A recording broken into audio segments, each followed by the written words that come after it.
အားလုံးတာလီစွာပါဒီနေ့မှာရခိုင်မုံဒီကိုအလွယ်ဆုံးနည်းလေးနဲ့ရှက်စားကြရအောင်ပါအရင်ဆုံးငရွှေကိုပြုတ်ထားပါမယ်ပြီးလို့ရှိရင်ပဇွန်လေးကိုလှော်ထားပါမယ်စက်တံဖြူလေးစီတက်ထားပါမယ်ငရုတ်သီးစိမ်းလေးပြုတ်ပါမယ်ညင်ငပိကိုအရင်စုအောင်တည်ပြီးတော့စောစောကလှော်ထားတဲ့ပဇွန်ကိုထောင်းပြီးတော့ဟင်းရီအိုးထဲမှာထည့်ပါမယ်မုံဖက်ကဒီရိုးတရားကလာတဲ့ ready made ထုတ်ကလေးတွေကိုသုံးပါမယ်ဒီမုံဖက်လျှောက်က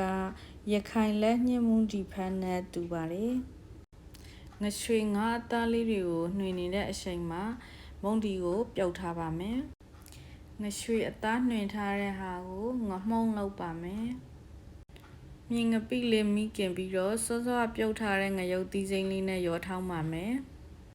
ပဇွန်လောနန်းနန်းပင်စက်တံကျော်ငရုတ်သီးထောင်းမကြီးမဲ့ဖြော်ရည်စက်တံစိမ်း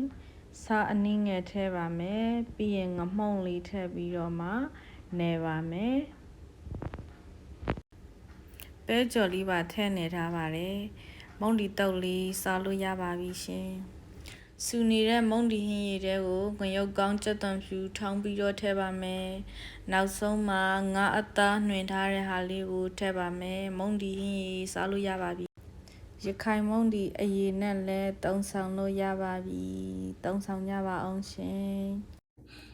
အားလုံးကိုကျေးဇူးတင်ပါတယ်အဲ့ဒါလည်းအေး